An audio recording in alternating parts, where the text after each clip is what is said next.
Halo geng, welcome back to my channel. Terima kasih sudah kembali ke channel ini geng ya. Kali ini kita ke Kalimantan Selatan untuk menelusuri jejak, untuk melacak jejak hikayat Datu Dayuhan dan Datu Intingan geng. Kisah dua bersaudara ini sebenarnya seperti apa?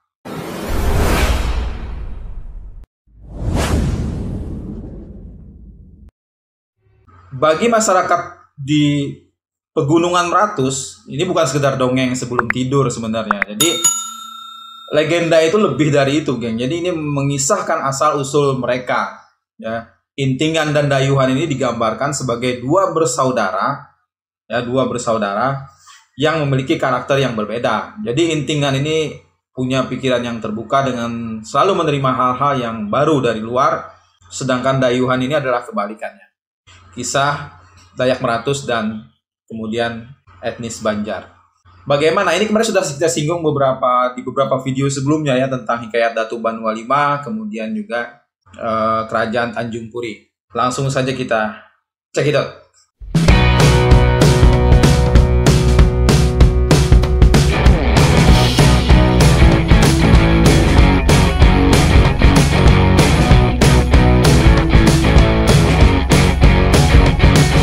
So, tersebutlah dalam legenda 5 orang Panglima Tanjung Puri kemarin kita sudah cerita yang terkenal ketika membantu kerajaan Nan Sarunai untuk menghadapi serangan Majapahit, yaitu ada Panglima Alai, Panglima Tabalong, Panglima Balangan, kemudian ada Panglima Hamandit dan Panglima Tapin. Kelima orang Panglima ini merupakan 5 bersaudara yang dimana si bungsu itu Panglima Hamandit dan Panglima Tapin ini adalah saudara kembar. Sebagai tanda terima kasih 5 orang panglima kerajaan Tanjung Puri ini, kemudian rajanya itu memberi kelima panglimanya ini wilayah kekuasaan masing-masing, geng. Panglima Alai diberi di daerah Batang Alai, kemudian Panglima Tabalong di daerah Batang Tabalong, kemudian Panglima Balangan itu daerah Batang Balangan, Panglima Hamandit di daerah Batang Hamandit, dan Panglima Tapin di daerah Batang Tapin. Mereka berlima ini sebenarnya adalah anak dari Datu Intingan yang terkenal dalam legenda masyarakat di Pegunungan Meratus. Datu Intingan ini, geng, adalah saudara dari Datu Dayuhan yang mereka berdua ini masih keturunan dari legenda Dayak Manyan atau dikenal dengan legenda Cucu Orang 10. Ini legenda dari Banua ya,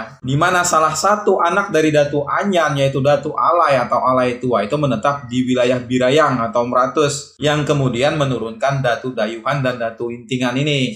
Datu Intingan ini kemudian kawin dengan imigran Melayu dan mempunyai 5 orang putra yang sekarang kemudian dikenal sebagai Panglima di Kerajaan Tanjung Puri, yaitu Panglima Datu Banua V itu. Cerita ini kemudian tersebar ke seluruh pemukiman masyarakat di Pegunungan Meratus, bahkan juga pada masyarakat Banjar secara umum. Di setiap daerah memang dua bersaudara ini, geng, Intingan dan Dayuhan ini diceritakan dengan berbagai versi lah. Tapi karakternya tetap sama. Karena selain itu, Intingan di sebagian daerah lain ini dikenal sebagai Bambang Basiwara, dan Dayuhan itu pun dikenal dengan Datu Ayuh. Bagi para sejarawan, kisah ini mengungkapkan sebenarnya adalah hubungan antara orang Banjar dengan orang Bukit di Meratus. Intingan menjadi orang Banjar dan Dayuhanlah yang kemudian menurunkan orang Bukit di Pegunungan Meratus atau kemudian dikenal sebagai Dayak Meratus. Dari legenda suku Dayak yang ini disebutkan bahwa terdapat 5 kelompok besar yang dipimpin oleh 5 bersaudara, yaitu Abal, Anyan, Aban, Anum, dan Aju. Kelima bersaudara ini memang sangat sakti, bijaksana, dan berwibawa. Jadi menurut cerita Batara Babariang Langit, itu kawin dengan Putri Mahuntuk Bulang, anak dari Batari Maruja Bulan. Kemudian melahirkan Manyamai. Dan Manyamai ini kemudian beristri, dan istrinya itu melahirkan anak yang bernama Andung Prasap. Kemudian membangun negeri Nan Marunai atau kemudian dikenal dengan Nan Sarunai di belakang hari. Kemudian, geng, Andung Prasap ini beristri anak Raja Manggaling Langit dan melahirkan kelima saudara itu, yang saudara tadi. Nah, kelima saudara inilah yang kemudian menjadi cikal bakal suku Dayak di Pulau Kalimantan. Mereka mengembara ke pelosok atau Pulau Kalimantan. Jadi konon si Abal itu ke daerah timur, kemudian menurunkan suku Aba. Anyan ini ke daerah selatan, menurunkan suku Manyan. Kemudian Aban ini ke daerah barat, menurunkan suku Iban. Anom ini ke utara menurunkan suku Oddanom, dan Aju itu ke daerah tengah menurunkan suku Ngaju. Kemudian mereka yang bersaudara ini dikasih pitua, geng, kalau kata orang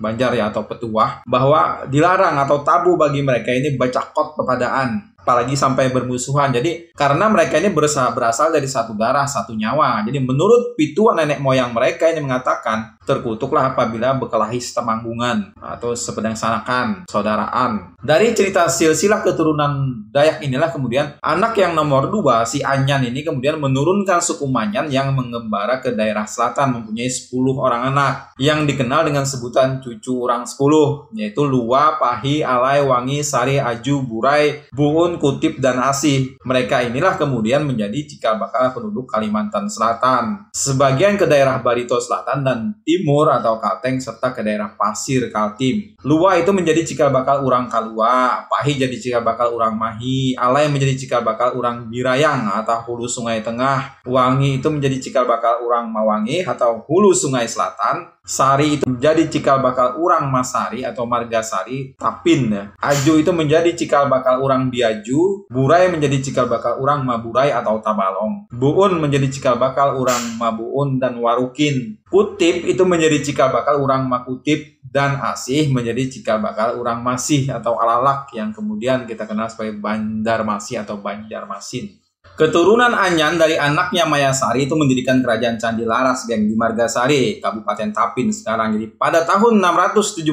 Masehi, bukti keberadaan kerajaan Candi Laras ini adalah tulisan di prasasti Kedudukan Bukit yang ada di kota Palembang sana, bertahun 605 Saka atau 683 Masehi berhuruf Palawa. Isinya itu adalah mengadakan perjalanan suci dengan perahu dari Minangatampuan membawa 2 laksa tentara menuju timur. Bukti lainnya adalah prasasti Batung Batulis yang ditemukan di kompleks Candi Laras, geng, bertahun 606 Saka. Isi tulisnya adalah Jaya Sidayatra. Ini sudah kita bahas kemarin di Imigran Melayu mendirikan kerajaan Tanjung Puri. Silahkan lanjutannya cross check di sana, check and recheck di sana. Kita lanjut ke Dayuhan dan Intingan. Jadi legenda Dayuhan dan Intingan ini, geng, ini dianggap benar-benar terjadi. Kenapa? Karena masyarakat Dayak orang Bukit di Kalimantan itu percaya akan hal itu. Legenda ini kisah tentang 2 kakak beradik.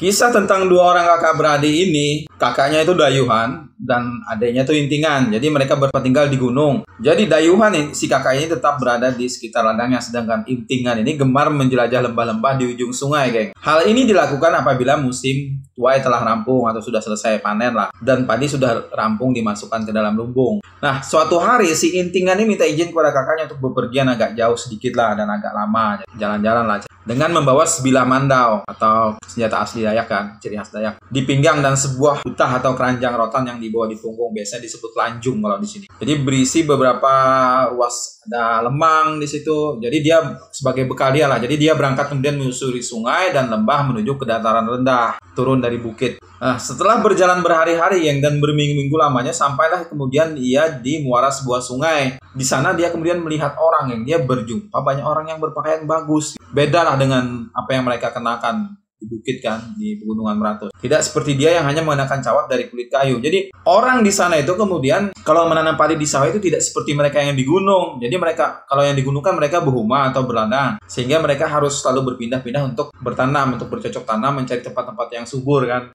Intingan ini kemudian lama berdiam di situ. Lambat laun kemudian dia berbaur di situ, beristikan pula orang situ gitu. Kemudian banyak memiliki anak. Jadi kemudian dia tidak lagi tinggal di rumah panjang, melainkan di rumah sendiri. Intingan ini dikenal sebagai seorang yang rajin, ya. Kemudian dia beternak babi, ayam, dan itik dalam kandang. Lama-kelamaan Intingan ini teringat pada kakaknya, geng, si Dayuhan. Jadi ia pulang ke gunung menemui kakaknya dan menceritakan betapa senangnya dan ramainya hidup di muara. Kemudian si Dayuhan ini tertarik juga akan kehidupan di muara itu, sehingga Dayuhan ikut adiknya hidup di sana. Namun karena sifat yang tidak sesuai dengan kehidupannya yang baru, ia pun tidak betah. Ia segera memutuskan untuk kembali ke gunung. Dayuhan ini kemudian menurunkan orang bukit di Pegunungan Meratus. Sebaliknya, geng Intingan menurunkan orang-orang yang mendiami dataran rendah dan disebut sebagai orang dagang. Oleh karena itu, kedua suku bangsa ini keturunan 2 saudara kandung. Orang bukit memanggil orang dagang dengan sebutan Dang Sanak yang berarti saudara. Meskipun kokoh dengan kepercayaan leluhur, geng, suku Dayak Bukit selalu menziarahi Masjid Banu Wahalat yang menurut mitologi mereka itu dibangun oleh Intingan. Jadi ketika saudara leluhur mereka tersebut memeluk agama Islam, Masjid Tua Banu Wahalat ini atau Masjid Al-Mukarramah ini merupakan salah satu masjid tertua yang berlokasi di desa Banu Wahalat, kiri ya, Kecamatan Tapin Utara, Kabupaten Tapin, Provinsi Kalimantan Selatan. Masjid Tua Banu Wahalat ini konstruksi sederhana dengan arsitektur khas Banjar. Sebagian besar bangunan berbahan dasar kayu ulin dengan atap tumpang bersusun 3. Jadi Masjid Tua Banu Wahalat ini diyakini masyarakat Banu Wahalat sebagai masjid tertua di Kabupaten Tapin dan dikeramatkan bahkan oleh orang-orang Dayak Meratus, geng, yang tinggal di pegunungan Meratus sana yang masih menganut kepercayaan lama. Kekeramatan ini tentu saja erat kaitannya dengan kepercayaan yang berkembang khususnya di kalangan orang Dayak Meratus yang menyatakan bahwa orang Dayak Meratus dan orang Banjar Hulu itu sesungguhnya barang sanak bersaudara lah, punya ikatan darah karena berasal dari keturunan dua saudara kandung ini, Dayuhan dan Intingan tadi, yang berasal dari Banu Wahalat. Keyakinan adanya ikatan tersebut dapat kita telusuri tadi ya, dari adanya mitos orang Dayak Meratus yang mempercayai jika Masjid Banu Wahalat ini dahulunya dibangun oleh Intingan, saudara kandung Dayuhan. Seorang tokoh masyarakat atau Balian di desa Rambang menceritakan Intingan atau Dayuhan ini waktu itu sudah mengenal ajaran Islam. Namun Datu Ayu ini lebih milih untuk tinggal ke hutan, menjauhlah. Datu sejarawan Kalsel dalam tulisan yang berjudul Aruh Bawanang di Labuhan itu, masyarakat adat di Meratus memang mempercayainya adanya Tuhan, malaikat, bahkan nabi-nabi. Ada 4 malaikat yang penting bagi orang bukit, yaitu Surapil menjaga di hadapan, Ijrail menjaga di sebelah kanan, kemudian Israel menjaga di sebelah kiri, dan Mikail menjaga di belakang manusia. Para kepala adat di Pegunungan Meratus telah bermusyawarah untuk menyebut kepercayaan mereka dengan sebutan Babalian, geng. Jadi musyawarah itu dilaksanakan di Labuhan, hulu Sungai Tengah pada tahun 1968. Jadi para kepala adat yang hadir diantaranya itu dari Pembakulan, Ninas Kiri, Haruyan Dayak, Datar Laga, dan Labuhan.